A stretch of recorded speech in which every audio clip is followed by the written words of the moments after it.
Good afternoon everyone. So here is my next lecture, lecture number 5 on optical communication, and this lecture is mainly on free space optics. So we are going to see here how the free space optics will work with laser and detector. So earlier we have discussed with optical fiber communication. So in optical fiber communication we have a transmitter and a receiver and a channel which is optical fiber, but in free space optics we don't have any channel, it's a line of sight communication. So what is free space optical communication? So basically you can see from the diagram that there is a data generator. So in the data generator we usually generate the data which is in a random pattern. Then there is a modulator and laser driver. So that modulator and laser driver is doing taking the data generator and making it in a electrical domain form, and then it will be sent, this electrical signal is sent to the laser, and that electrical signal is now converted into optical one. So here there is pseudo random sequence generator, you can write pseudo random sequence generator.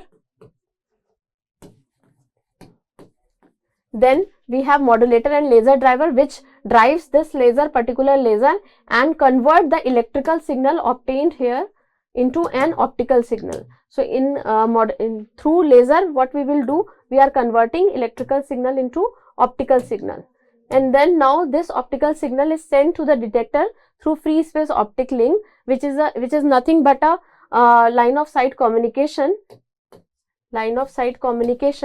So in this communication what we have to align the laser and detector properly so that there will be no misalignment between them and the data will be sent properly to the detector.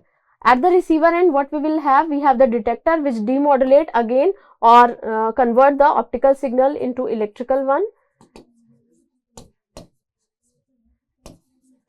Then electrical signal, and then this electrical signal is decoded or demodulated through a decoder and demodulator, and here what we will get the electrical signal again with lesser frequency components, and then there will be a decision making circuit which have some threshold which is lambda. So if the electrical signal obtained here is greater than lambda, then we will have received output 1. If it is less than lambda, then we will receive output 0. So what is free space optical communication doing here? FSO communication uses laser beam to propagate in free space to transmit data between 2 points. At the transmitter end we have the data generator which sends the modulated light through the atmosphere, and then at the receiver end the light will be collected through the detector, and what will the detector will do? Detector will convert again this optical signal into electrical signal. So now why we are reading about free space optics? So it has a very narrow and directional beam. Beams only having a few meters in diameter at a kilometer allow very close spacing of links without any interference. Here the interference are very less. You can write in less interference. No side lobes, highly secure. You cannot or no one can trap this signal in between. Trapping of the signal in between is not allowed in the case of the free space optics. Use efficient energy. Ranges of 20 meter to more than 8 kilometer possible. So you can see from the diagram that it has a very narrow beam which is directional between a laser and a detector. We normally use a continuous wave laser here. So the laser type is the continuous wave laser. And in the detector section we can use both type of detector, that is spin detector or avalanche detector or avalanche photodiode, you can say avalanche photodiode. So we can use both according to the application, the pin photodiode or avalanche photodiode. Whatever the range you required, whatever the signal level you required, you have to see which type of photo detector is suitable for the link. So for pin photodiode it is not providing so much of gain, but in avalanche photodiode we have some gain. So if you want to have some gain or have a high signal level, then in that case you have to use avalanche photodiode for detecting the optical signal in which is transmitting through laser to detector, and then this optical signal is converted into electrical one through the particular pin or avalanche photodiode. Now, why free space optics?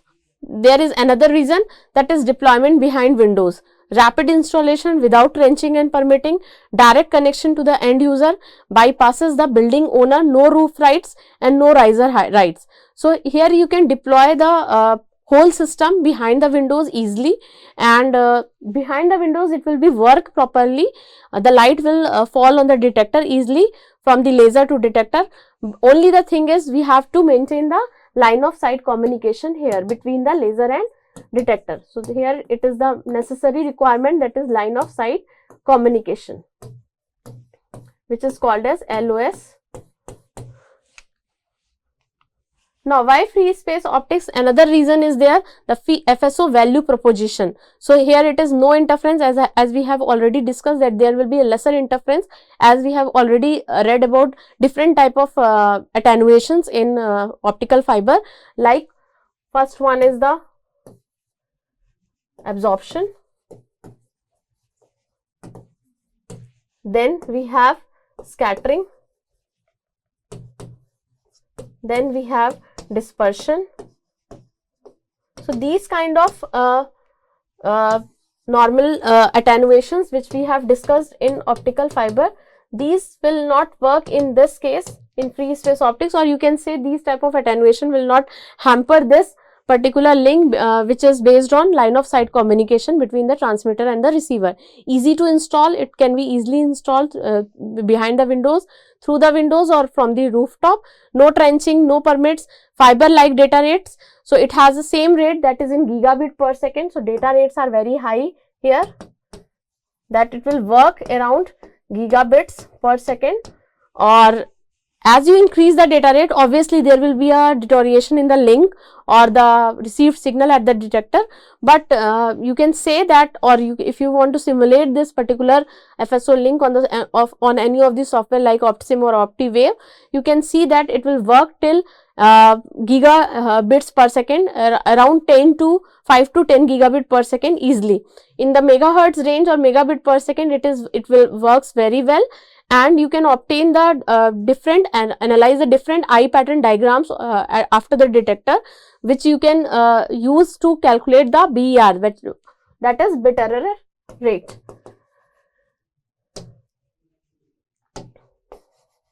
So, what we can have here, that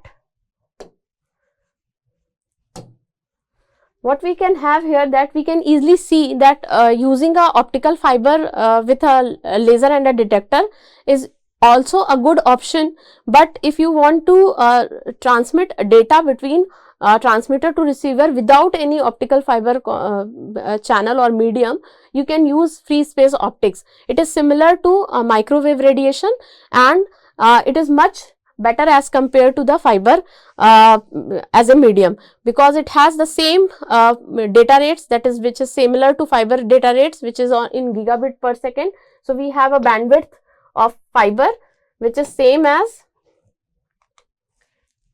we have a bandwidth of the fiber, that is around 10 to the power 13 gigahertz. So, or terahertz, you can say in terahertz. So, we have a similar bandwidth in FSO also. So, now we look into the challenges or the environmental factors which affects this free space optics. Obviously, this is an ideal situation that there will be no attenuation or no any kind of dispersion, scattering or absorption will occur, but always there will be some challenges which affect that free space optical communication link. So, here is a diagram which shows the building motions, the scintillation, obstructions, fog, window attenuation, alignments between the transmitter and the receiver. There will be some alignments like lateral or misalignments between between the transmitter and the receiver. So, if there is no line of sight communication, in that case also there will be less data received at the receiver, and obviously due to receiver sensitivity, it will be not properly transformed into an electrical signal through the pin or avalanche photodiode.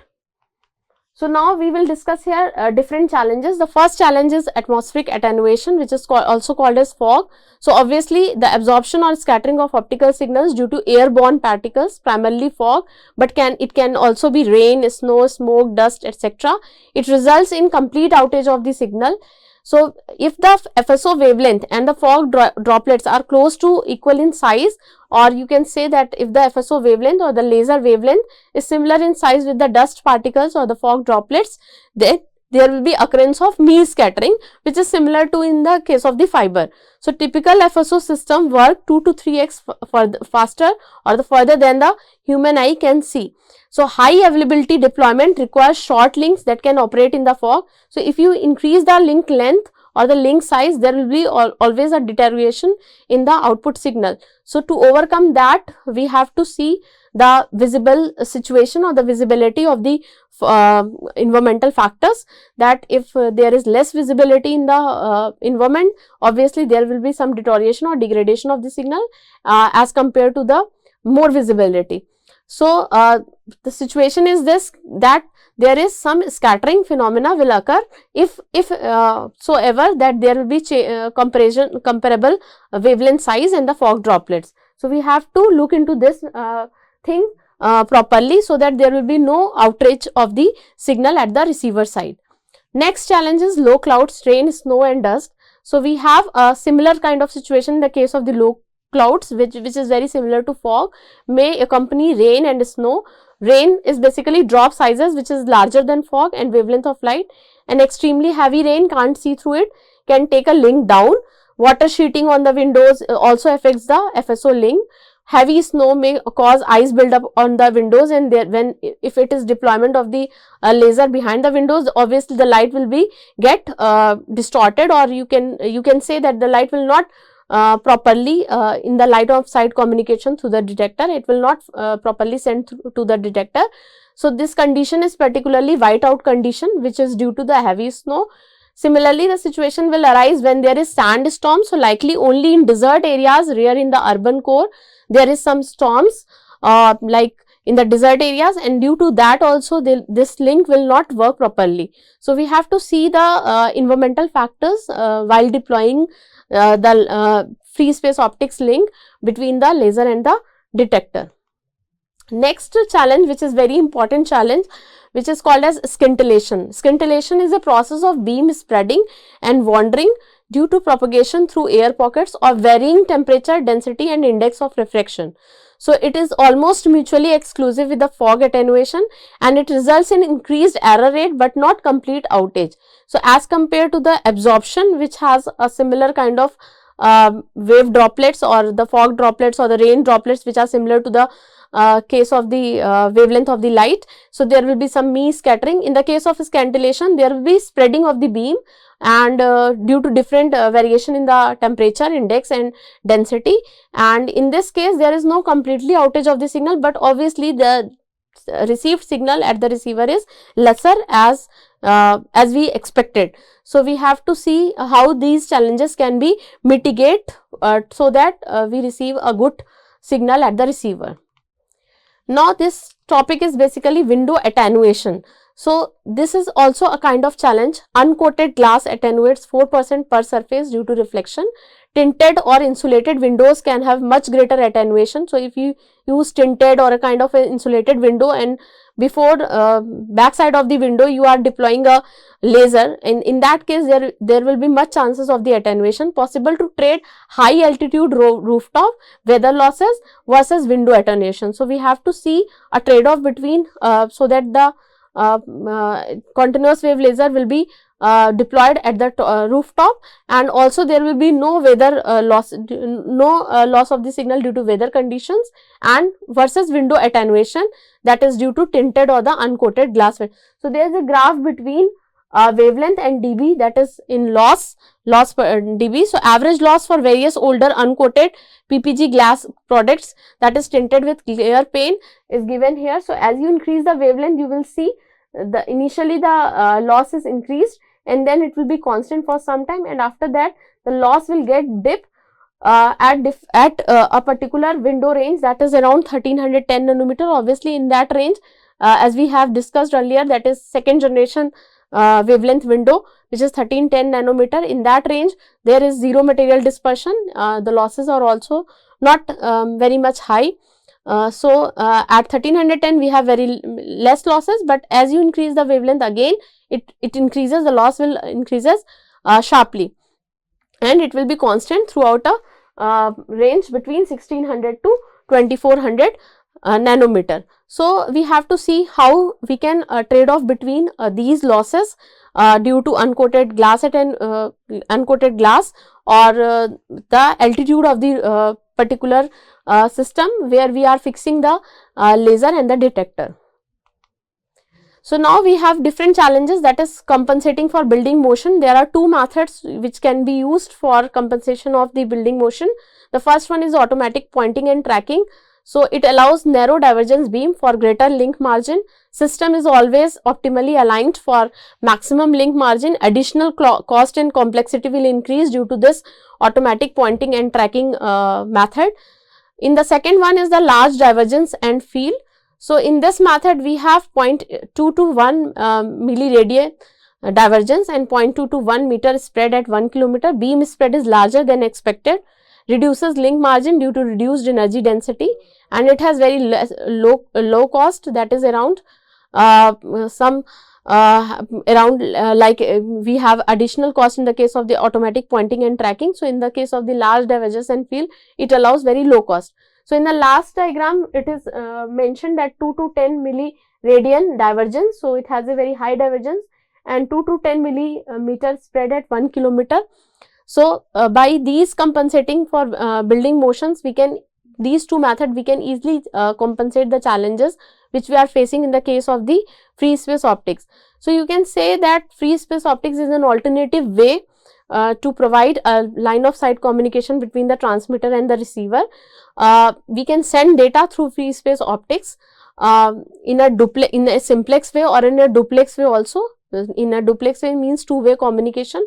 We can send the data from to the detector, it will convert to electrical in a form data, and then that electrical form is again sent through some laser driver at the another end, and it will be transmitted to the first end of the detector. So we have a possibility of chances that there will be one laser, one detector pair at the one end, and the another laser and another detector pair at the other end. So this process is called duplex process. So we can design a duplex FSO link also as similar to simplex FSO link. For that purpose we have to see that these challenges, these attenuations, whatever absorption, scattering, scintillation is occurring on the free space optics will not hamper much the quality of the signal, so that it will be received properly. You can see or check whether the received signal is proper or not with the help of the eye pattern diagram. So we can use eye pattern diagram tool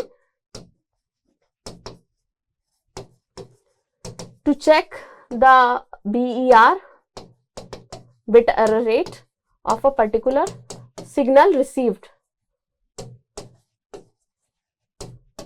Bit error rate of the particular signal received. With this eye diagram, it's a kind of a Lysagius pattern. It's a kind of a eye type of pattern. So the opening of the eye will give you the exact situation of whether the signal is received correctly or not.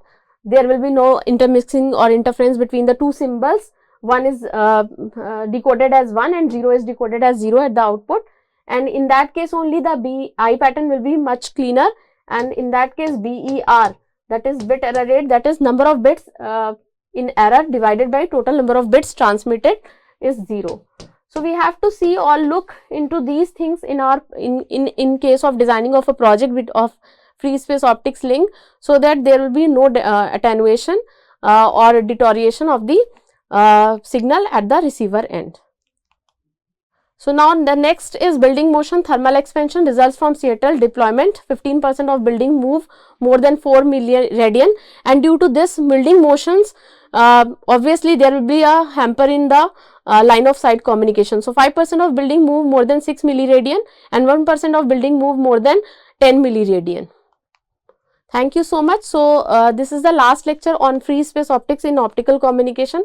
You can go through various projects and various papers on this particular topic, which is a very advanced topic in in optical fiber communication, in which we are not using any optical fiber, either it can be a single mode or a multi-mode fiber, which we have earlier used. It's a simple technique which we can design with the help of only the continuous wave laser and a pin and avalanche photodiode, and different type of amplifiers you can use, like erbium doped fiber amplifiers, filters, etc., to see whether the signal which you are sending from the transmitter to the receiver end is properly decoded. Also with the help of the eye diagram, which is an important or most important measurement tool in the case of the optical fiber communication, you can visualize the eye diagrams and see whether the eye diagrams are cleaner or not. If it is much wider opening, if it is clean in diagram, then you can say that the BER or the bit error rate